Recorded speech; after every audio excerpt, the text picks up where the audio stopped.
guys, it's me, Rena from Soundworks Crochet. In today's video, I am going to be doing a crochet along.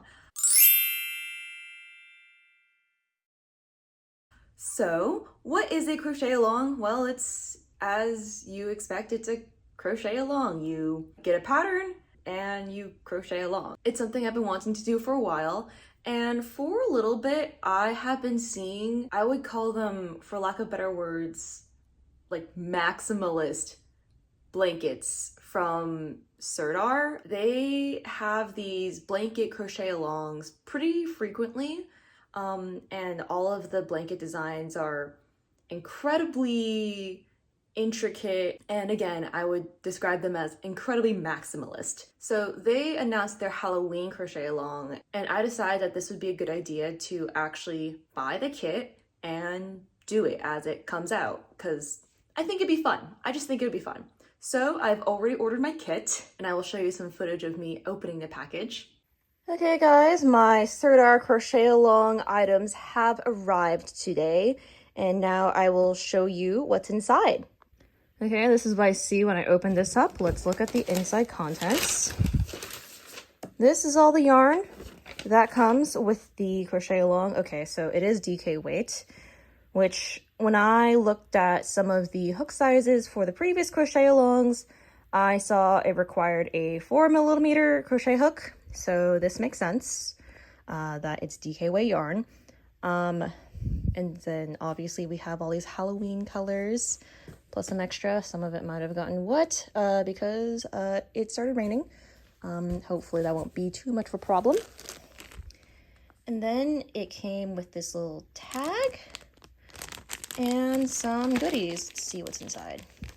Here's the cloth tag that I can attach once I finish the blanket. And inside is a darning needle and some Halloween themed stitch markers. I'll probably not use the plastic darning needle, but obviously I always want stitch markers because I always lose mine. So I wonder if there's like a little QR code for the videos or if I just depend on social media, so we'll see. As I am filming this intro today, it is July 11th, and the first round of the crochet along pattern will be released on July 26th. So I have a couple of weeks before I can get started, but I have my yarn here and I am very excited, and I'm going to take you along with this. Hopefully I'll have a Halloween video out of this because the crochet along is very Halloween themed. So before I start crocheting anything, I kind of wanted to do like a little bit of a prediction of how I think the parts of the pattern will be released,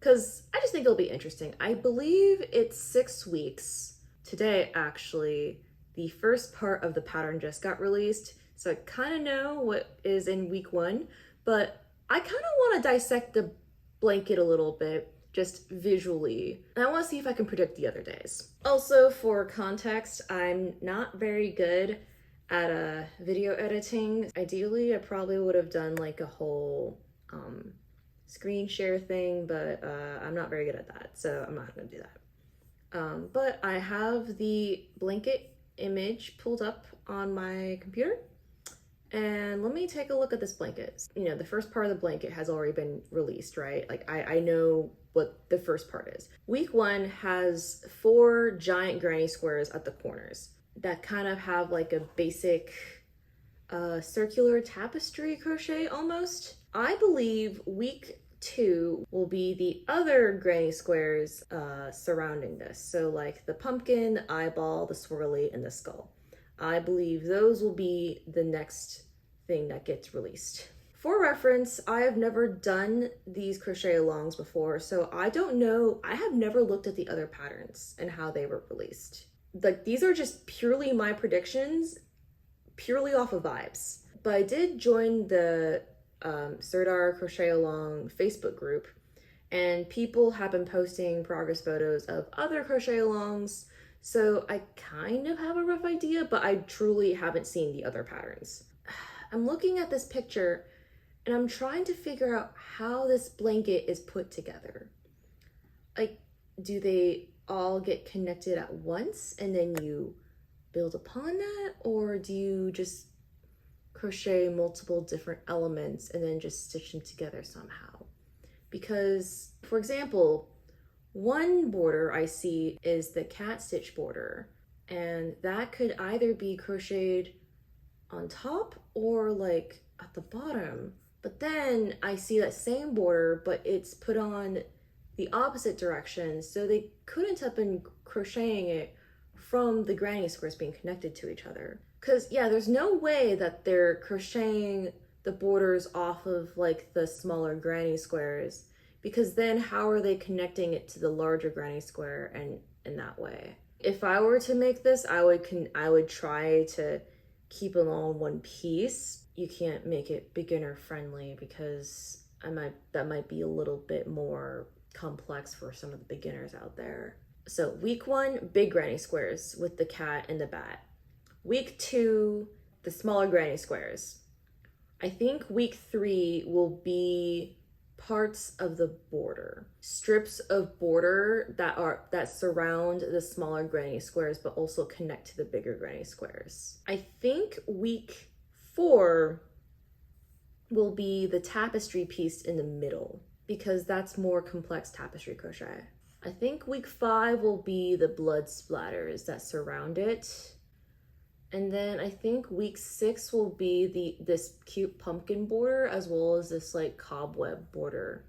Those are my predictions. I have a feeling by the time I edit this video, I will be completely wrong, but those are my predictions of how I think the crochet along will be. I'm gonna get working on week 1 of the crochet along, and I'll get back to you when I do that. You know, I'm working on the pattern so far, and this is just reminding me of why I hate crocheting in the round, because I hate counting stitches. I really hate counting stitches, and so I hate crocheting in the round.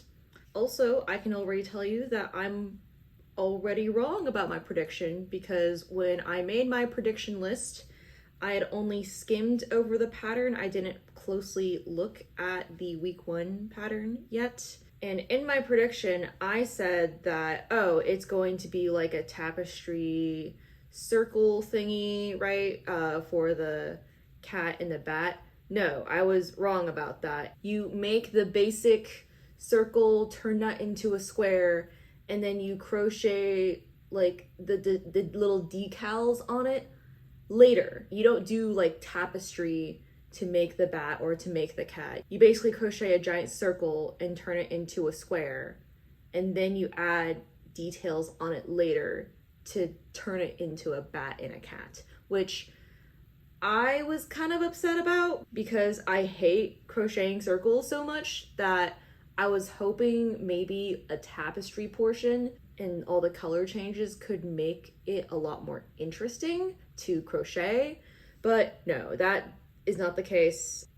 When I think about it, that probably makes sense why the large squares are done first, so that way you can actually make it more beginner friendly by just crocheting a circle and turning it into a square. But I don't know, I was just kind of disappointed by that.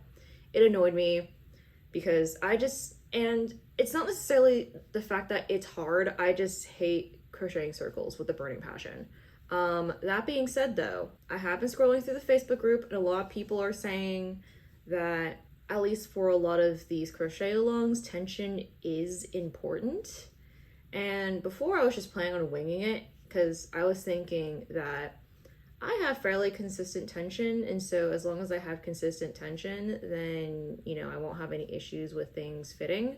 But apparently a lot of people have issues with all the components fitting together, which I think is kind of a shame, honestly, because that sounds really inconvenient. I think the fact that everything is made separately and then sewn together seems a little odd to me. Like, I get why it's designed that way for the sake of making it a crochet along, but at the same time, I think it would have been better if you just added to the blanket versus just having multiple pieces that you sew together later. Maybe I think that way because I hate weaving in ends, so we don't know. I'm just here. Those are my thoughts for week 1. I'll check in for week 2. Okay, so I finished the first 4 big squares of the crochet along blanket.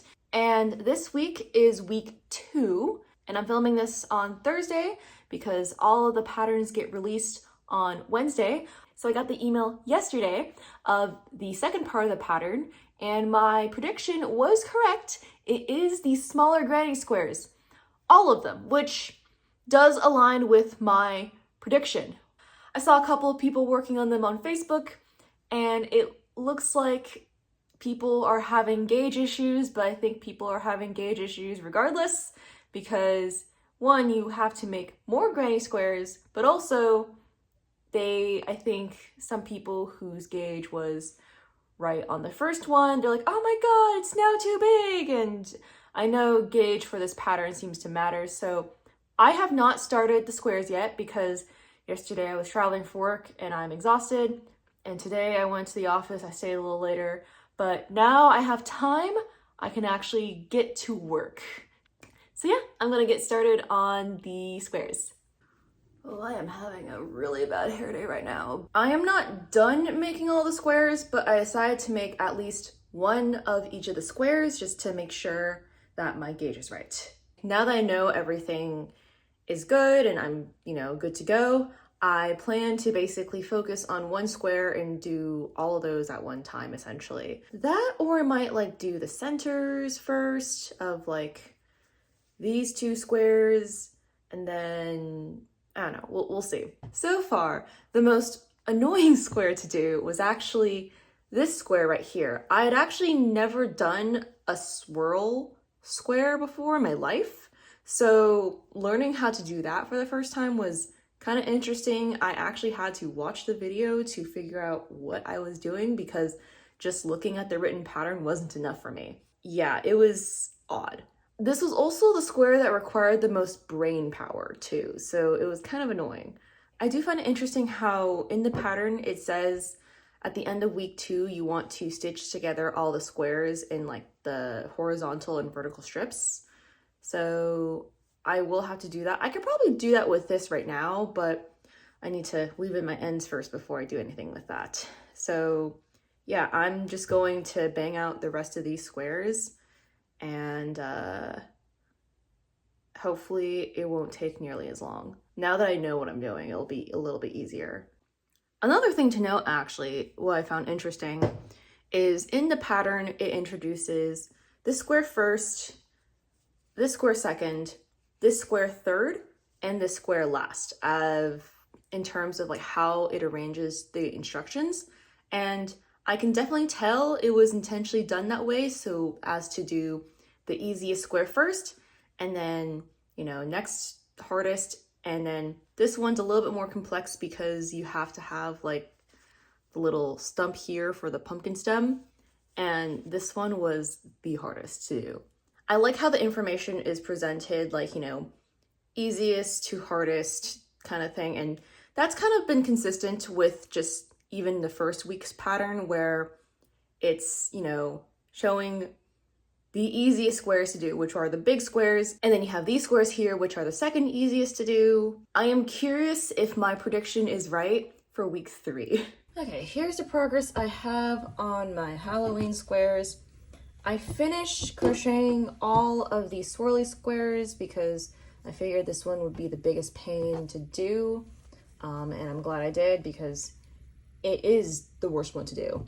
I have one finished eyeball square, one finished pumpkin square, and I have 2 finished skull squares right here. I made the centers for the skull squares, and then I made the eyeballs for the eye squares, and I haven't done much with the pumpkin squares. And let me tell you, this is taking me way too long. I am kind of done with this right now. Yeah, I haven't even weaved in these ends, and everything is just really annoying. I am, however, planning on saving the red end for eyeball details, but I'll weave in the other ends. That's my progress. Dude, I am so tired. I'm also kind of behind because I have basically 2 squares to finish, and it is already Wednesday. I know part 3 of the pattern is out now, but I don't think I'll be able to get to it until Friday because I have work and I have a full-time job. We're gonna go inside Michael's now. I'm gonna get more of these so I can make more of the first hat that I made because it's a very popular color combo.